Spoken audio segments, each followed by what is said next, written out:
ಇನ್ನು ಹುಣಸೂರಿನ ಉಪಚುನಾವಣಾ ಅಖಾಡದಲ್ಲಿ ಮಾಜಿ ಸಿಎಂ ಕುಮಾರಸ್ವಾಮಿ ಪ್ರಚಾರದ ಸಂದರ್ಭದಲ್ಲಿ ಕಾಂಗ್ರೆಸ್ ಬಿಜೆಪಿ ವಿರುದ್ಧ ವಾಗ್ದಾಳಿ ನಡೆಸಿದ್ದಾರೆ. ನಾನೇನು ಸಿಎಂ ಮಾಡಿ ಅಂತ ಕಾಂಗ್ರೆಸ್ ಮನೆ ಬಾಗಿಲಿಗೆ ಹೋಗಿಲ್ಲ, ಅವ್ರಿಗೆ ಬಹುಮತ ಬರಲಿಲ್ಲ ಅಂತ ಅವರೇ ಬಂದ್ರು ಅಂತ ಎಚ್ಡಿಕೆ ಗರಂ ಆದ್ರು. ಯಡಿಯೂರಪ್ಪಗೆ ಬೇರೆ ಪಕ್ಷದವ್ರನ್ನ ಸೆಳೆಯೋ ರೋಗ ಇದೆ, ಅದರ ಪರಿಣಾಮವಾಗಿ ಇವತ್ತು ಈ ಉಪಚುನಾವಣೆ ಬಂದಿದೆ ಅಂತ ಬಿಎಸ್ವೈ ವಿರುದ್ಧ ಕೂಡ ಎಚ್ಡಿಕೆ ಕಿಡಿಕಾರಿದ್ರು. ಇವತ್ತು ಈ ಸರ್ಕಾರ ಬಿಜೆಪಿಯವರು ಹಲವಾರು ರೀತಿಯ ಅಕ್ರಮಗಳ ಹಣವನ್ನು ಉಪಯೋಗ ಮಾಡಿ ಇವತ್ತು ನನ್ನ ಸರ್ಕಾರವನ್ನು ತೆಗೆದಿದ್ದಾರೆ. ನಾನು ಇಲ್ಲಿರ್ತಕ್ಕಂಥ ನನ್ನ ತಂದೆ ತಾಯಿದ್ರೆ ಕೇಳ್ತೀನಿ, ಮುಖ್ಯಮಂತ್ರಿಯಾಗಿ ನಾನು ಅಧಿಕಾರದಲ್ಲಿದ್ದಂಥವನು ಮನಸ್ಸು ಮಾಡಿದ್ರೆ ಬಿಜೆಪಿಯಿಂದ ಒಂದು 10 ಜನ 14 ತಿಂಗಳು ರಾಜೀನಾಮೆ ಕೊಡಿಸ್ಲಿಕ್ಕೆ ಆಗ್ತಿರ್ಲಿಲ್ವ ಇವ್ರು ಮಾಡಿದಾಗೆ? ನಾನು ಅಂತ ಪಾಪದ ಕೆಲಸ ಮಾಡಬಾರ್ದು ಅಂತ ಹೇಳಿ ಬಿಜೆಪಿಯವರು ಕೆಲವರು ನನ್ನ ಹತ್ರ ಬಂದ್ರು, ಆ ರೀತಿ ಕೆಲಸ ನಾನು ಮಾಡಿ ಕೆಟ್ಟ ಹೆಸರು ತಗೊಳಕ್ ತಯಾರಾಗಿಲ್ಲ. ನನಗೆ ಅಧಿಕಾರ ಮುಖ್ಯ ಅಲ್ಲ, ಜನತೆಯ ಪ್ರೀತಿ ಮುಖ್ಯ ಅಂತಕ್ಕಂಥ ಮಾತನ್ನ ಹೇಳಿ ವಾಪಸ್ ಕಳಿಸಿದ್ದೇನೆ. ಆ ರೀತಿ ನಾನು ನಡ್ಕೊಂಡ್ ಬಂದವನು. ಯಡಿಯೂರಪ್ಪನ ಒಂದು ರೀತಿ ಚಾಳಿ ಕಳೆದ 2008 ನಿಮ್ಗೆ ಗಮನಕ್ಕೆ ತರ್ತೇನೆ.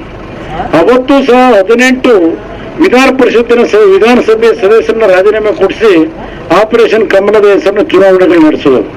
ಇವ್ರಿಗಿದೊಂದು ರೋಗ ಇದೆ ಯಡಿಯೂರಪ್ಪನವರಿಗೆ. ಅವ್ರು ಮುಖ್ಯಮಂತ್ರಿ ಆದಾಗಲೆಲ್ಲ ಆಗ್ತಕ್ಕಂಥದ್ದಕ್ಕೂ ವಿರೋಧ ಪಕ್ಷಗಳ ಕಾಂಗ್ರೆಸ್ ಇರಲಿ ಜನತಾದಳದ ಶಾಸಕರುಗಳನ್ನ ರಾಜೀನಾಮೆ ಕೊಡಿಸ್ಲಿಕ್ಕೆ 25 ಕೋಟಿ 50 ಕೋಟಿ ಹಣ ಕೊಟ್ಟು ರಾಜೀನಾಮೆ. ನಾನು ಕುಮಾರಸ್ವಾಮಿ ಅವ್ರು ನೋಡೋದಕ್ಕೆ ಹೋಟ್ಲಲ್ಲಿ ಕಾಯ್ಬೇಕಾಗಿತ್ತು. ಹೋಟ್ಲಲ್ಲಿ ಹೋದ್ರೆ ನಾಳೆ ಬೆಳಗ್ಗೆ ಬನ್ನಿ ಅನ್ನೋರು. ನಾನು ಸರ್ಕಾರದ ಯಾವುದೇ ರೀತಿಯ ಮನೆ ತಗೊಂಡಿರಲಿಲ್ಲ, ಅದಕ್ಕೆ ಉಪಯೋಗ ಮಾಡ್ಕೊಂಡಿದ್ದೀನಿ. ಇವ್ರ ಥರ ರಾಸಲೀಲೆಗಳಿಗೆ ಇಲ್ಲಿ ಬಂದಿದೆಯಲ್ಲ ಈಗ ಇವತ್ತು ಬೆಳಗಿನ ಪತ್ರಿಕೆಗಳು ಬರ್ಕೊಂಡಿದ್ದಾರಲ್ಲ, ಸ್ಟೇ ಕೊಟ್ಟವರಲ್ಲ ನೆನ್ನೆ. ಈ ಕೆಲಸ ಮಾಡಲಿಲ್ಲ. ವಿಶ್ವನಾಥನ್ ಥರ ತೆವಲಿಗೆ ಮಾತಾಡೋದಿಲ್ಲ. ಹೇಳಿ ಅವರು ಎಂಥದ್ದು ಸ್ಕ್ರಾಪ್ ಮೆಟೀರಿಯಲ್ ಖರೀದಿ ಮಾಡೋದಕ್ಕೆ ಕಮಿಷನ್ ತಗೊಳ್ಳೋಕ್ಕೆ ಅದನ್ನು ಹಿಡ್ಕೊಂಡು ಬಂದಿದ್ದೀರಾ ನೀವು? ಒರಿಜಿನಲ್ ನನ್ನ ಮನೆಗೆ ನಾನು ಹೋಟ್ಲಿಗೆ ಬಂದಿದ್ದೀರಾ? 10 ಬಾರಿ ನನ್ನ ಮನೇಲಿ ತಿಂಡಿ ತಿಂದು ಹೋಗಿದ್ದಾರೆ. ಆ ಮಾತು ನಾನೇನಾದರೂ ನನ್ನ ಬಾಯಿಂದ ಬಂದಿದ್ರೆ ನನ್ನ ಬಾಯಿ ಹುಳ ಬಿದ್ದುಗಳು. ಹೌದು, ಕಣ್ಣೀರು ನಮ್ಮ ಕುಟುಂಬದ ಪೇಟೆಂಟ್. ಸದಾನಂದ ಗೌಡ್ರ ಥರ ಎಲ್ಲದಕ್ಕೂ ಹಲ್ಲು ಬಿಟ್ಕೊಂಡು ನಿಂತ್ಕೊಳ್ಳೋದಲ್ಲ ಅಂತ ಮಾಜಿ ಸಿಎಂ ಕುಮಾರಸ್ವಾಮಿ ಕೆಂಡಾಮಂಡಲರಾದ್ರು. ಕಣ್ಣೀರಿನ ಬಗ್ಗೆ ವ್ಯಂಗ್ಯ ಮಾಡಿದ್ದಕ್ಕೆ ಕೇಂದ್ರ ಸಚಿವ ಸದಾನಂದ ಗೌಡಗೆ ಮಾಜಿ ಸಿಎಂ ಎಚ್ಡಿಕೆ ತಿರುಗೇಟ್ ಕೊಟ್ಟಿದ್ದಾರೆ. ಸದಾನಂದ ಗೌಡ್ರೆ ವಿಕ್ಸ್ ಗ್ಲಿಸರಿನ್ ಹಾಕೊಂಡು ಕಣ್ಣೀರು ಹಾಕೋ ಅವಶ್ಯಕತೆ ನನಗಿಲ್ಲ ಅಂತ ಹೇಳಿದ್ರು. ಸದಾನಂದ ಗೌಡ್ರಿಗೆ ಮಾನವೀಯತೆ ಅನ್ನೋದು ಎಲ್ಲಿ ಗೊತ್ತಿದೆ ಅವರಿಗೆ? ಅದೆಂಥದ್ದು ಹೇಳೋದಿರಲ್ಲ. ನಮ್ಮಲ್ಲಿ 100 ದಿನದ ನಾಟಕ, 200 ದಿನದ ನಾಟಕ. ಹೌದಪ್ಪ, ನೀವು ಬಂದಿರೋದು ನಾಟಕ ಆಡೋ ಕಡೆಯಿಂದ. ಕಲಾವಿದರು ಇದ್ದಾರಲ್ಲಿ. ಕಲಾವಿದರ ಬಗ್ಗೆ ನಾನು ಅಗೌರವ ತೋರಿಸಲ್ಲ. ಸದಾನಂದ ಗೌಡ್ರೆ, ನನಗೆ ವಿಕ್ಸು ಗ್ಲಿಸರಿನ್ ಹಚ್ಕೊಂಡು ಹೇಳೋದು ಬರೋಲ್ಲ. ಆ ಬಡವ್ರ ಕಣ್ಣೀರಿದೆಯಲ್ಲ, ಅದನ್ನು ನೋಡಿದಾಗ ಕಣ್ಣಲ್ಲಿ ನೀರು ಸೋರಿಸ್ತೇನೆ. ನಮ್ಮ ಕುಟುಂಬದ್ದು ಅದು ಪೇಟೆಂಟ್ ಅಂತಲೇ ಹೇಳ್ತೇನೆ.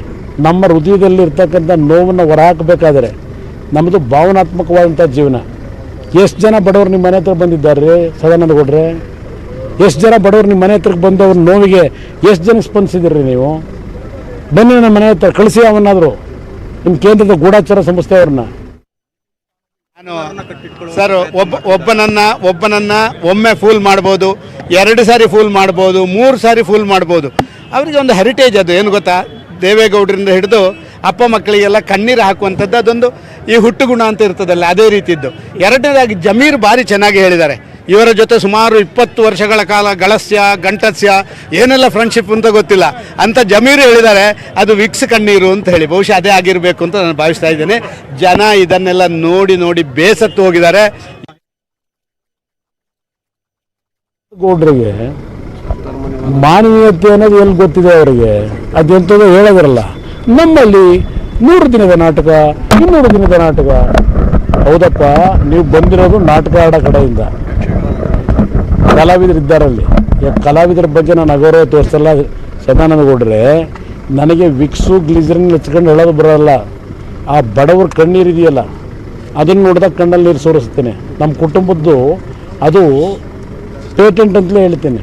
ನಮ್ಮ ಹೃದಯದಲ್ಲಿ ಇರ್ತಕ್ಕಂಥ ನೋವನ್ನು ಹೊರಹಾಕಬೇಕಾದ್ರೆ ನಮ್ಮದು ಭಾವನಾತ್ಮಕವಾದಂಥ ಜೀವನ. ಎಷ್ಟು ಜನ ಬಡವರು ನಿಮ್ಮ ಮನೆ ಹತ್ರ ಬಂದಿದ್ದಾರೆ ಸದಾನಂದ ಗೌಡ್ರೆ? ಎಷ್ಟು ಜನ ಬಡವರು ನಿಮ್ಮ ಮನೆ ಹತ್ರಕ್ಕೆ ಬಂದು ಅವ್ರ ನೋವಿಗೆ ಎಷ್ಟು ಜನ ಸ್ಪಂದಿಸಿದಿರಿ ನೀವು? ಬನ್ನಿ ನಮ್ಮ ಮನೆ ಹತ್ರ ಕಳಿಸಿ ಅವನ್ನಾದರೂ, ನಿಮ್ಮ ಕೇಂದ್ರದ ಗೂಢಾಚಾರ ಸಂಸ್ಥೆ ಅವ್ರನ್ನ. ನಿಮ್ಮಿಂದ ನಾನು ಪಾಠ ಕಲಿಬೇಕಾದ್ರೆ ಎಷ್ಟು ನಾನು ಕಣ್ಣಲ್ಲಿ ನೀರು ಹಾಕ್ತೀನಿ. ನಮ್ಮ ಜನತೆಗೋಸ್ಕರ ಕಣ್ಣಲ್ಲಿ ನೀರು ಹಾಕ್ತೀನಿ, ನಮ್ಮ ಜನಗಳ ಕಷ್ಟಕ್ಕೆ ಕಣ್ಣಲ್ಲಿ ನೀರು ಹಾಕ್ತೀನಿ. ನಿಮಗೆ ಕಣ್ಣಲ್ಲಿ ನೀರು ಬಂದಿರ್ತಾನೆ, ನಿಮ್ಗೆ ಹೃದಯವೇ ಇಲ್ಲ, ನಿಮಗೆ ಹೃದಯ ಇಲ್ಲದೆ ನೀವೆಲ್ಲ ಕಣ್ಣಲ್ಲಿ ನೀರು ಹಾಕೋಕ್ಕಾಗುತ್ತೆ. ಇಷ್ಟೇ ಅಲ್ಲ, HDK ಇನ್ನೂ ಮುಂದುವರಿಸಿದ್ದಾರೆ. ನಾನು ಹೋಟೆಲ್ನಲ್ಲಿರೋ ಕಥೆ ಹೇಳ್ತಿರಲ್ಲ, ನಿಮ್ ಲಿಂಬಾವಳಿ ಮಾಡಿದ ಮಹಾನ್ ಕಾರ್ಯ ಏನು, ನಿಮ್ ಪಕ್ಷ ಸೇರಿದ MLA ಮಾಡಿರೋ ಕೆಲಸ ಏನು, ಗಂಧದ ಕಡ್ಡಿ ಹಚ್ಚಿ ಕೈ ಮುಗಿಬೇಕಾ ಅಂತ ಕೆಲಸನಾ ಅಂತ ಕುಮಾರಸ್ವಾಮಿ ವಾಗ್ದಾಳಿ ಮುಂದುವರಿಸಿದ್ದಾರೆ. ನಿಮ್ಮ ಅರವಿಂದ್ ಲಿಂಬಾವಳಿ ಏನು ಮಹಾನ್ ಗನಂದಾರ ಕಾರ್ಯ ಮಾಡಿರ ಕ್ಯಾಸೆಟ್ನ ಯಾರು ಮಾಡಕ್ಕೆ ಕೊಟ್ರಲ್ಲ, ಹೈಕೋರ್ಟ್ನಲ್ಲಿ ಸ್ಟೇ ತಗೋತೀರಿ. ನೆನ್ನೆ ಅವನೊಬ್ಬ MLA ನಿಮ್ಮ ಪಕ್ಷಕ್ಕೆ ಸೇರಿರೋನು, ನೋಡಬೇಕು, ಗಂಧದ ಕಡ್ಡಿ ಹಿಡ್ಕೊಂಡು ಬೆಳಗಬೇಕು. ನೆನ್ನೆ ಅವನು ತಗೊಂಡೋಗಿ ಅರೆಸ್ಟ್ ಮಾಡಿ ಈಗ ಜೈಲಿಗೆ ಕಳಿಸಿದ್ದೀರಿ ಯಾರೋ ಹುಡುಗನ್ನ. ನಿಮ್ಮಿಂದ ಅವನು ಕಲಿಬೇಕು ಜೀವನದಲ್ಲಿ ಯಾವ ರೀತಿ ಬದುಕಬೇಕು ಅಂತ ಹೇಳಿ. ನಿಮ್ಮ ಅರವಿಂದ್ ಲಿಂಬಾವಳಿ ಏನು ಮಹಾನ್ ಗನಂದಾರ ಕಾರ್ಯ ಮಾಡಿರ ಕ್ಯಾಸೆಟ್ನ ಯಾರು ಮಾಡಕ್ಕೆ ಕೊಟ್ರಲ್ಲ, ಹೈಕೋರ್ಟ್ನಲ್ಲಿ ಸ್ಟೇ ತಗೋತೀರಿ. ನೆನ್ನೆ ಅವನೊಬ್ಬ MLA ನಿಮ್ಮ ಪಕ್ಷಕ್ಕೆ ಸೇರಿರೋನು, ನೋಡಬೇಕು, ಗಂಧದ ಕಡ್ಡಿ ಹಿಡ್ಕೊಂಡು ಬೆಳಗಬೇಕು. ನೆನ್ನೆ ಅವನು ತಗೊಂಡೋಗಿ ಅರೆಸ್ಟ್ ಮಾಡಿ ಈಗ ಜೈಲಿಗೆ ಕಳಿಸಿದ್ದೀರಿ ಯಾರೋ ಹುಡುಗನ್ನ. ನಿಮ್ಮಿಂದ ಬಳ್ಳಾರಿ ಅಖಾಡಕ್ಕೆ ಸಿದ್ದರಾಮಯ್ಯ ಎಂಟ್ರಿ ಕೊಡ್ತಾ ಇದ್ದ ಹಾಗೇನೆ ಆನಂದ್ ಸಿಂಗ್ಗೆ ಬಿಗ್ ಶಾಕ್ ಕೊಟ್ಟಿದ್ದಾರೆ. ಆನಂದ್ ಸಿಂಗ್ ಪರಮಾಪ್ತರು ಕಾಂಗ್ರೆಸ್ ಸೇರೋದಕ್ಕೆ ಸಜ್ಜಾಗಿದ್ದಾರೆ. ಆನಂದ್ ಸಿಂಗ್ ಸಹೋದರ ದೀಪಕ್ ಸಿಂಗ್ ಕಾಂಗ್ರೆಸ್ನತ್ತ ಮುಖ ಮಾಡ್ತಾ ಇದ್ದಾರೆ. ಸಿದ್ದರಾಮಯ್ಯ ಸಮ್ಮುಖದಲ್ಲಿ ಇವತ್ತು ಕಾಂಗ್ರೆಸ್ ಸೇರ್ಪಡೆ ಆಗ್ತಾರೆ ಅನ್ನೋ ಸುದ್ದಿ ಕೇಳಿಬಂದಿದೆ. ಜೊತೆಗೆ ಬಳ್ಳಾರಿಯ ಹಲವು ಬಿಜೆಪಿ ಮುಖಂಡರು ಕೂಡ ಕಾಂಗ್ರೆಸ್ನತ್ತ ಮುಖ ಮಾಡ್ತಾ ಇದ್ದಾರಂತೆ. ಬಿಜೆಪಿ ಲಿಂಗಾಯತ ಮುಖಂಡ ಪಂಚಪ್ಪ ಸಹ ಕಾಂಗ್ರೆಸ್ ಸೇರ್ಪಡೆ ಆಗ್ತಾ ಇದ್ದಾರೆ. ಇನ್ನು ಬಳ್ಳಾರಿಗೆ ಬರ್ತಾ ಇದ್ದ ಹಾಗೇನೆ ಬಿಜೆಪಿ ವಿರುದ್ಧ ಸಿದ್ದರಾಮಯ್ಯ ಕಿಡಿಕಾರಿದ್ರು.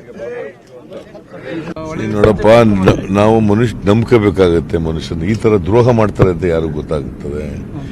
ಬರ್ತೀವಿ, ನಿಮ್ಮ ಪಕ್ಷಕ್ಕೆ ಸೇರ್ಕೋತೀವಿ ಅಂತಂದ್ರು, ಬರ್ರಿ ಅಂತಂದು ಪಾಪ ನಾವು ಸೇರಿಸ್ಕೊಂಡು ಟಿಕೆಟು ಕೊಟ್ಟು MLA ಆದ. MLA ಆದಮೇಲೆ ಪಕ್ಷಕ್ಕೆ ದ್ರೋಹ ಮಾಡ್ತಾರೆ ಅಂತ ನಮಗೆ ಗೊತ್ತಿರಲಿಲ್ಲ. ಈ ರೀತಿ ಪಕ್ಷಕ್ಕೆ ದ್ರೋಹ ಮಾಡ್ತಾರೆ ಅಂತ ಗೊತ್ತಿಲ್ಲ. ಇದು ಪಕ್ಷ ದ್ರೋಹ ನಿಜ, ಅವೆಲ್ಲ ನಿಜ. ಬೈದಿದ್ದದು ನಿಜ, ಸೇರಿಸ್ಕೊಂಡದು ನಿಜ. ಈಗೆಲ್ಲ ಬಿಟ್ಬಿಟ್ಟಿದೀವಿ. ಈಗೆಲ್ಲ ನಾನು ನಿಮ್ಮ ಪಕ್ಷಕ್ಕೆ ಬಂದಿರ್ತೀನಿ, ನಿಮ್ಮ ಪಕ್ಷಕ್ಕೆ ಲಾಯಲ್ ಆಗಿರ್ತೀನಿ, ನಿಮ್ಮ ಪಕ್ಷ ಸಿದ್ಧಾಂತ ಒಪ್ಕೊಂಡಿದ್ದೀನಿ ಅಂತೆಲ್ಲ ಬಂದವರು ಬಂದ್ಬಿಟ್ಟು ಈ ತರ ತಮ್ಮನ್ನು ವ್ಯಾಪಾರ ಮಾಡ್ಕೋತಾರೆ ಅಂತ ನಮಗೆ ಗೊತ್ತಾಗಿರಲಿಲ್ಲ. ಆನಂದ್ ಸಿಂಗು ಸಂಪೂರ್ಣ ಬಿಜೆಪಿಗೆ ವ್ಯಾಪಾರ ಆಗ್ಬಿಟ್ಟಿದ್ದಾರೆ. ಇನ್ನು ಮಾಜಿ ಸಿಎಂ ಸಿದ್ದರಾಮಯ್ಯಗೆ ಬಿಸಿ ಪಾಟೀಲ್ ತಿರುಗೇಟ್ ಕೊಟ್ಟಿದ್ದಾರೆ. ಸಿದ್ದರಾಮಯ್ಯ ಕುರಿ ಕೋಳಿ ಎಮ್ಮೆ ತರ ಶಾಸಕರು ಮಾರಾಟ ಆದ್ರು ಅಂತ ಹೇಳಿಕೆ ನೀಡಿದ್ದಕ್ಕೆ ಇವತ್ತು ಹಿರೇಕೆರೂರಿನಲ್ಲಿ ಬಿಸಿ ಪಾಟೀಲ್ ಟಾಂಚ್ ಕೊಟ್ಟಿದ್ದಾರೆ. ಸಿದ್ದರಾಮಯ್ಯನವರು ಕಾಂಗ್ರೆಸ್ ಪಕ್ಷಕ್ಕೆ ಹೋದ್ರಿ ಅಲ್ವಾ, ನೀವು ಎಷ್ಟು ಕೋಟಿಗೆ ಮಾರ್ಕೊಂಡ್ರಿ ಸಿದ್ದರಾಮಯ್ಯನವರೇ, ನೀವು ಮಾರಿಕೊಂಡಿದ್ದಕ್ಕೆ ತಾನೇ ಈ ಸಂಸ್ಕೃತಿ ಗೊತ್ತಿರೋದು. ಇಂಥ ಕೀಳುಮಟ್ಟದ ರಾಜಕಾರಣ ಮಾಡ್ತಾ ಇದ್ದೀರಾ, ನಿಮ್ಗೆ ಡೆಲ್ಲಿ ದುಡ್ಡು ಬಂದಿತ್ತಾ ಅಂತ ಪ್ರಶ್ನೆ ಮಾಡಿದ್ದಾರೆ. ಅವರು ಭಾಷಣದಲ್ಲಿ ಪೊಲೀಸ್ ಬುದ್ಧಿ ಉಪಯೋಗಿಸಿದ ಬಿಸಿ ಪಾಟೀಲ್ ಲಂಚ ತಗೊಂಡಿದ್ದ ಅಂತ ಪೊಲೀಸ್ ಬುದ್ಧಿ ಉಪಯೋಗಿಸ್ತಾನೆ ಅಂತ ಹೇಳಿದ್ದಾರೆ. ಒಂದು ತಾಸು ಪೊಲೀಸರು ಮೌನ ಆದರೆ ರಾಜ್ಯದಲ್ಲಿ ರಾಷ್ಟ್ರದಲ್ಲಿ ಅಲ್ಲೋಲ ಕಲ್ಲೋಲ ಆಗಿ ಹೋಗ್ತದೆ. ಅಂಥ ಪೊಲೀಸ್ ಇಲಾಖೆಯನ್ನು ಅವಮಾನಿಸೋ ರೀತಿಯಲ್ಲಿ ನೀವು ಮಾತಾಡಿದ್ದು ಅಕ್ಷಮ್ಯ. ನೀವು ಪೊಲೀಸ್ ಇಲಾಖೆಯನ್ನು ಕ್ಷಮೆ ಕೇಳಬೇಕು.